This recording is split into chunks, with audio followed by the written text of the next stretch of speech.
Please. Bowie. Jost. Here. Kim. Naker. Here. Kravatsky. Here. Yang. Here. There are 5 present.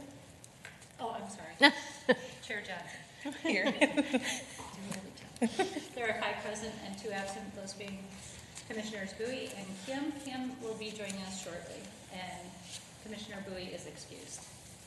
Item number 1 for discussion is Resolution RES 25-1275, approval and authorization of a settlement agreement and release of all claims with Ray Collins and Carolyn J. Collins in Ward 1, District 8. All right. So I know that this is a discussion item. I'll hand it over to Director Newton.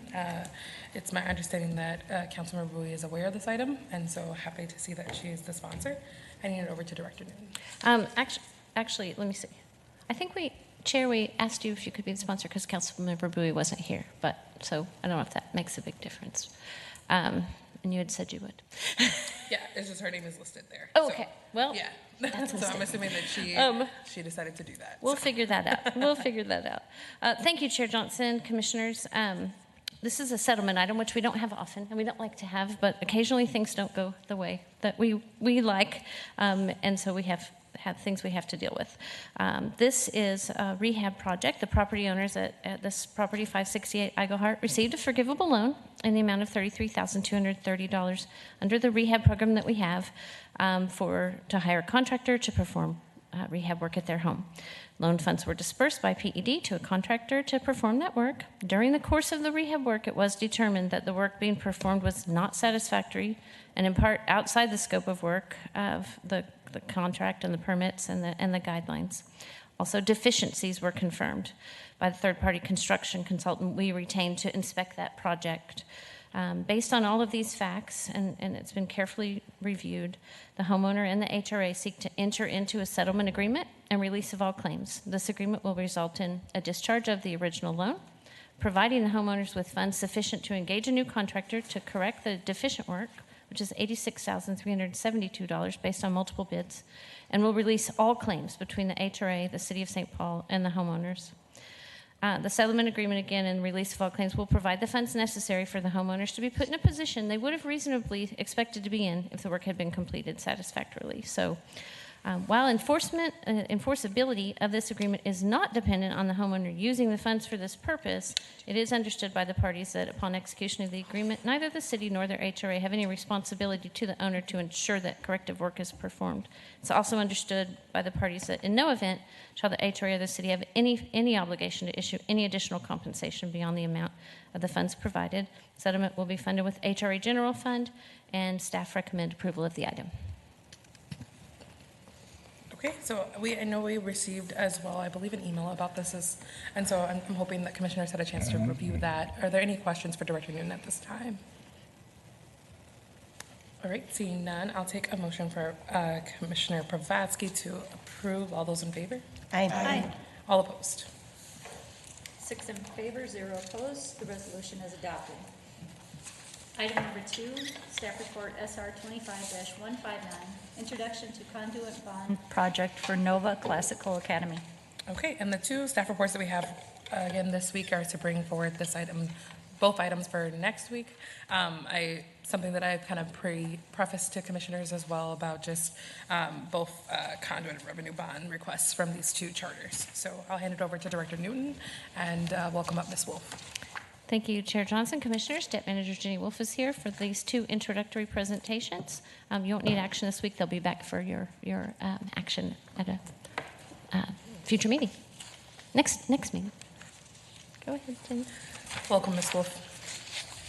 Good afternoon, Chair Johnson and Commissioners. Jenny Wolf with PED. I'm just waiting for the PowerPoint to start up. Okay, well, I'll dig in. There we go. There we go. It's up. All right. So this is an introduction to a request for the HRE to issue conduit revenue bonds for Nova Classical Academy. To start, I want to quickly cover an overview of conduit revenue bonds as I've discussed in prior presentations. Conduit revenue bonds are special limited revenue obligations of the governmental issuer, in this case the HRA, and provide tax-exempt interest rates for the borrower, in this case, Nova Classical Academy. Access to the tax-exempt interest rates reduces the cost of the debt for the borrower. HRA-issued conduit revenue bonds are repayable solely from the revenues of the borrower and not of the governmental issuer, and the bonds are not secured by any revenues or taxing powers of the government, and the HRA and the city undertake no risk by issuing the bonds. The conduit borrower secures loan funds either through a private lender or a bond underwriter, which is the case for Nova. A bond underwriter is involved. The HRA serves only as a conduit in order for the borrower to access the tax-exempt interest rates, and therefore all due diligence into the project and the borrower and the entities involved is completed by the private lender or bond underwriter. The conduit revenue bonds are issued by the HRA for nonprofit organizations tax exempt under the IRS, and there is no limit on the amount the HRA can issue. And in the absence of the borrower's access to a governmental issuer, they would need to pursue taxable bonds or loans, increasing the cost of the debt to the borrower. Now on to the specifics of this request. Nova Classical Academy is a Minnesota public charter school located at 1455 Victoria Way and serves students in grades kindergarten through grade 12 with a current enrollment of 1,062 students. The school is located adjacent to Victoria Park and the Shalom Senior Living Complex as shown on this map. The HRA previously issued conduit revenue bonds for the school in 2011, which issuance financed their facility in their current location. In 2016, we issued additional conduit revenue bonds, a portion of which were used to acquire the property immediately adjacent to their school facility. And lastly, we issued conduit revenue bonds in 2021 to refinance a portion of the prior bonds. The outstanding balance as of September 1 for the prior bonds is just shy of $20 million. Nova has applied to the HRA to issue up to $25 million in conduit revenue bonds to, 1, refinance a portion of the prior bonds, and 2, finance an expansion of their school with new construction of another building on the property that was previously acquired. This picture here is a schematic of the plan. The new two-story building will consist of approximately 28,000 square feet and will be connected to the existing building via skyway. The new building will primarily include a storm shelter, locker rooms, office space, meeting space, and flexible classroom space. The proposed project requires an amendment to the Victoria Park Master Plan and 6 variances. The school presented their request to the Zoning Committee on July 31st, and the Zoning Committee approved each. The next step will be for the request to be presented to the Planning Commission, and if approved, onto the City Council for consideration. The bonds will be issued in an amount not to exceed $25 million and will be sold as a public offering with Piper Sandler serving as the underwriter. The bonds will be sold in minimum bond denominations consistent with PED's conduit bond policy, which will depend on the credit rating, and with an expected credit rating of BB+ would be $25,000. The minimum bond denomination requires that none of the individual bonds may be held in a principal amount below $25,000.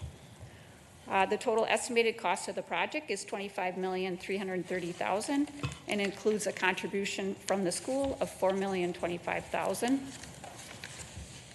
Here is the proposed sources and uses for the project, which will continue to change until an actual closing, and shows a total principal amount of bonds issued of $21.305 million, with a total deposit to the project fund for the expansion of $13.3 million. PED's internal credit committee reviewed the bond issuance proposal on August 5th. The credit committee's review is solely to confirm the proposal meets our internal policies relating to conduit revenue bonds. The credit committee is not reviewing the repayment plan or indicating any opinion of the quality of the credit. The internal policies relate to payment of fees and the sale and placement requirements for HRA-issued conduit revenue bonds. The credit committee confirmed the payment of fees and the sale requirements, including required minimum bond denominations.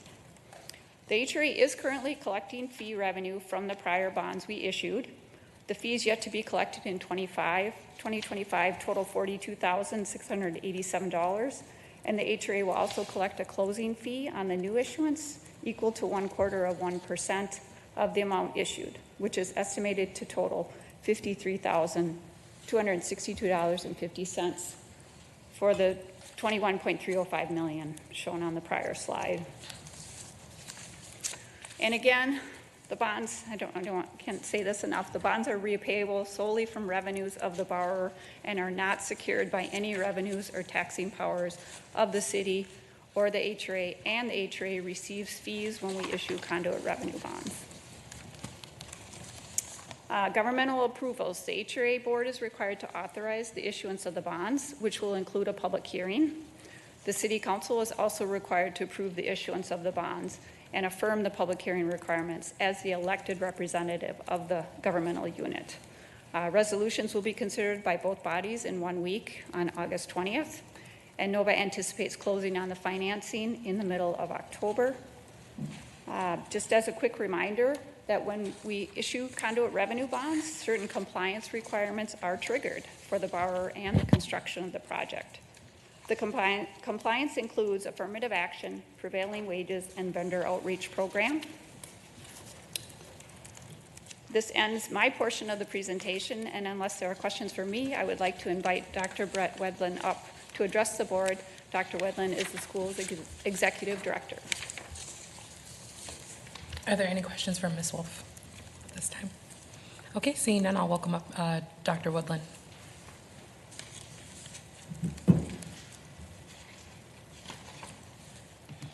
Hello. Good afternoon. Good afternoon. I'm Brett Wedland. For the last 7 years, I've had the privilege of being the executive director at Nova Classical Academy. I won't give you the full sales pitch that we give to our community here. I'll save you some of that. But I do just have a couple of thoughts I'd like to share with you and a couple items I'd like to highlight with you. Nova's been located in St. Paul for over 20 years. We've been on our current site since 2012. In 2016, we bought an adjacent vacant parcel of land. And since that time, there's been a lot of conversation in our school community about what to do with that. We have a very strong wait list. It's currently about 1,500 students.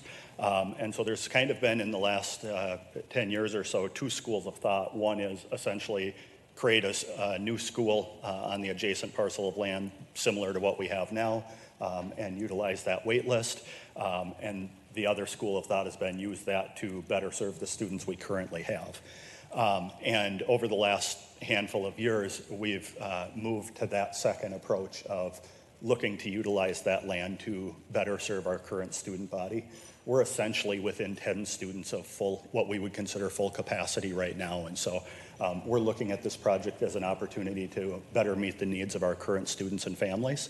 And there's a couple areas where we really think that's going to happen. The first is in student safety. This project includes a storm shelter. It includes moving parking off of the street where it currently is to a parking lot on the parcel for busing, so students aren't crossing streets after getting off the bus, and getting them away from that traffic flow, making it a more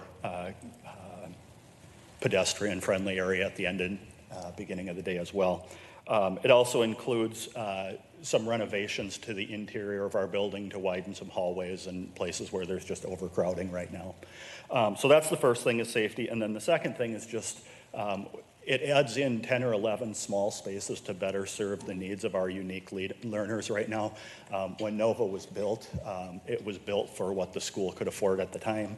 And a lot of the supplemental services were not really factored into the original building. And so as the population of students with special needs has grown at our school, more than doubling in the last 5 years, those are needs that we feel obligated to meet for our student body. So really we're looking at this as a unique opportunity to do something to enhance the services we're currently providing to our students, and not drastically change the scope of who we're serving, but to better serve those that are currently coming through our doors. So, like I said, I won't give you the full version, but that's kind of the highlights of what we're looking to do with this project. I can certainly take any questions you have, but otherwise I'd like to thank you for your time and consideration today. Thank you, Dr. Wedland, for being here as well and just kind of talking a little bit further about the vision that you all have around expanding your facility and just better serving your students in our city. I do appreciate you taking the time today to come out to our beautiful HRA meeting. I know it's so important, and you can be, you wouldn't want to be anywhere else but here on a Wednesday. And so we do appreciate you coming in to add some further context. Did I see Commissioner Provoski's hand? There seems to be a question. So. Yeah, thanks, Chair Johnson. No problem. I'm only aware of Nova because I know multiple folks who send their kids there, but it's not super close to my ward, so I'm curious, what's your sort of student mix in terms of like folks from St. Paul versus pulling from across the region versus, just even it doesn't have to be insanely specific, but what's like the general breakdown? Yeah. So we draw from a wide range as far north as Ham Lake, as far south as Hastings. About 50% come from St. Paul. The biggest populations of that would come from Ward 2 and 3. And then of those not from St. Paul, the largest chunks come from West St. Paul, Mendota, South Minneapolis, just those areas pretty adjacent. But we do have, 20% of our families or so that are coming from a more significant distance. As far as demographic makeup, our demographics don't mirror the St. Paul Public School demographics, but they mirror pretty closely the demographics of the city. Thank you, Dr. Wedland. All right, any other questions? Commissioner Yang. Thanks, Chair Johnson. Well, I appreciate the information that you shared, and was just wondering, I know you mentioned the improvements that you're making, it's for your current student body size. Do you have plans to increase your student body size at all? Maybe after the project is complete or even during the project? Yeah, so if you'd asked this prior to the pandemic, I think the answer would have been different.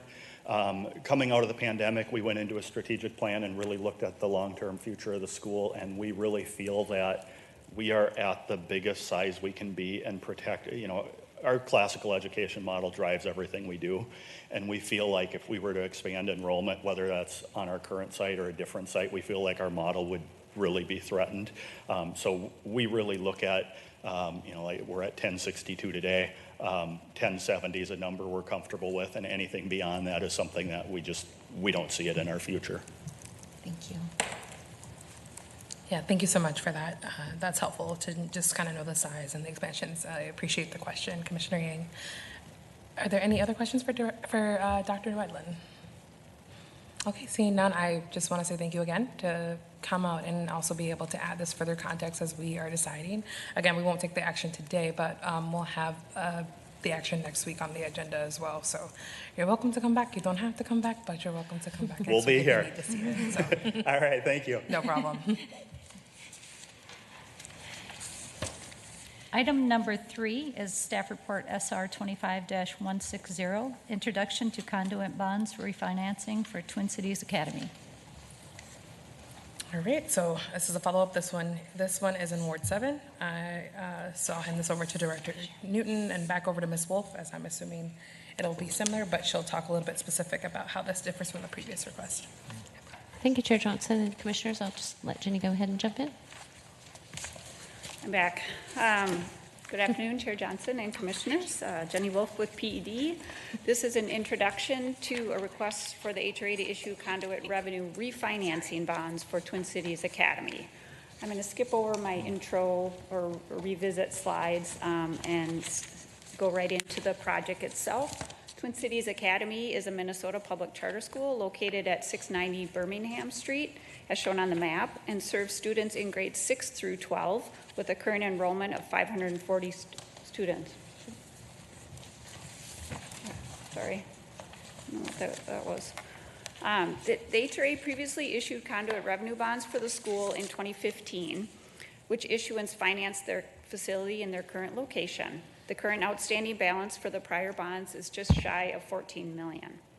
Prior to 2015, the school operated 2 separate charter schools in separate buildings, with their middle school for grades 6 through 8 in operation since 1999, and their high school with grades 9 through 12 in operation since 2006. As of July 1st, 2016, with the completion of the new facilities, the schools merged into one charter school. Twin Cities Academy has applied to the HRA to issue up to $15 million in conduit revenue bonds to refinance the prior bonds issued in 2015. The refinancing will reduce annual bond payments through an extension of the final maturity date. The bonds will be issued in an amount not to exceed $15 million and will be sold as a public offering, with Collier's Securities serving as the bond underwriter. So very similar to Nova project with a different underwriter. The bonds will be sold in minimum bond denominations consistent with PED's conduit bond policy, which will depend on the credit rating, and with an expected rating, credit rating of BB would be $25,000. Again, the minimum bond denominations require that none of the individual bonds may be held in a principal amount of less than $25,000. And Ms. Wolf, before you continue, can you just once again share context behind the credit rating? Consequences? I'm sorry. Further context around it. Just, is that a good thing? Is that Behind the credit? yeah, is the that credit some- rating? Yes. Oh, yes, why it matters. Oh, Chair Johnson, I could invite the underwriter to come up and talk more about that, but there's a difference on the interest rate. So the higher the credit rating, the lower the interest rate to the borrower. Okay. Thanks. No, it's just helpful to. I love putting context behind things when Sure. I see credit ratings. We have plenty here at the city too, and I always ask that question. So appreciative. You Sure. can continue. Let's see. The bonds issued in 2015 have a final maturity date of July 1, 2050, and the proposed new bonds will extend the final maturity date to July 1, 2065, an additional 15 years. There will be a small taxable series included with the tax-exempt portion. Here is the proposed sources and uses for the project, which totals $15.5 million and will continue to change until the actual closing. This shows a total principal amount of bonds issued of $14.905 million, with the deposit to the refinance for the prior bonds of $14.1 million, and the balance used for financing costs, including a deposit to the debt service reserve fund. So the sole purpose of this issuance is to refinance the prior bonds. There isn't any new money, there isn't any new construction, unlike Nova. Again, PED's internal credit committee reviewed the bond issuance proposal on August 5th. The credit committee review is solely to confirm the proposal meets our internal policies.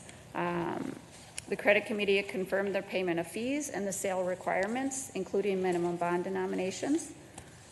Similar to Nova, the HRA is currently collecting annual fee revenue from the prior bonds we issued. The fee amount collected in 25 on the prior bonds was $30,225, and the HRA will also collect a closing fee on the new issuance equal to 0.25% of the amount issued, which is estimated to total $35,237.50 for the $14.095 million listed. With the extension of the final maturity, the HRA will collect additional fee revenue. And again, the bonds are repayable solely from revenues of the borrower and are not secured by any revenues or taxing powers of the city or HRA, and the HRA receives fees when we issue conduit revenue bonds. Same governmental approvals needed here. The HRA board will hold a public hearing that will be considered next Wednesday, August 20th, and the city council will also need to take action on that same date. Twin Cities Academy anticipates closing on the financing in September. And then lastly, on the compliance side, since there isn't any new construction, the only compliance that applies here is for affirmative action, equal employment opportunity. So the borrower has to register their plan with the city. And so that step has actually already been done. So this ends my portion of the presentation, and unless there's questions for me, I would like to invite Ms. Betsy Luth up to address the board. Ms. Luth is the school's executive director. Thank you, Ms. Wolf. Are there any questions for Ms. Wolf at this time? Okay. Well, seeing none, I will welcome up Director Luth. Good afternoon. Good afternoon, Chair Johnson and Commissioners. First of all, thank you very much for considering our proposal. I'm Betsy Leet. I have been with Twin Cities Academy for 14 years, so I was standing in front of you 10 years ago asking for the original construction bonds, which we are grateful for. We are on the east side of St. Paul's. About 71% of our students, we're a 6 through 12, our secondary program, middle and high school. We're anticipating about 550 students this fall. We serve about 71% of the students that do attend Twin Cities Academy are from the east side, and about 89% are from St. Paul proper. We are very reflective of the demographics of the east side of St. Paul. And we are actually looking for this refunding primarily, as you saw in the presentation, for additional revenue that can support our programming at Twin Cities Academy. We find the needs of our students to be far greater since the pandemic, and we look forward to being able to offer them continued wraparound services. We are a college preparatory program. We have a lot of programming designed for students who maybe are first generation going to college and or just need an extra boost. We have an AVID program, which is a nationally known program to help build the soft skills needed for going on to college. We provide a lot of supports to our families for figuring out how to navigate the FAFSA application, which is no small feat if you've ever had to do it. And just a lot of mental health services, along with a substantial amount of advanced placement classes, college in the schools classes, and the like. So we are just really looking forward to maintaining what we are currently doing and have an influx of revenue to continue to build on the programming that we already have. So I'm happy to answer any questions and grateful for this opportunity. Thank you so much, Director Leaf, for being here and actually speaking a little bit to this proposal and just kind of why you all have requested it. I think it's really helpful to provide that insight for all of us as we're reviewing that, and I appreciated your staff and your team coming out to speak with me as well about this, just to be able to learn more, since it's based on the east side and based in our ward. So appreciate you being here today. Are there any questions at this time for Ms. Leaf? Commissioner Yang. Yes, Ms. Chair Johnson. I was looking over there. I kind of knew it was. Well, earlier I asked the previous executive director about student enrollment, and so I was wondering if you could just touch on that. Like, do you plan on making any changes to student enrollment? I apologize. I'm not very good. Oh, earlier I asked the previous executive director about student enrollment, so can you touch on that too as well? Sure. Are you all planning to make any changes to your student body size? Not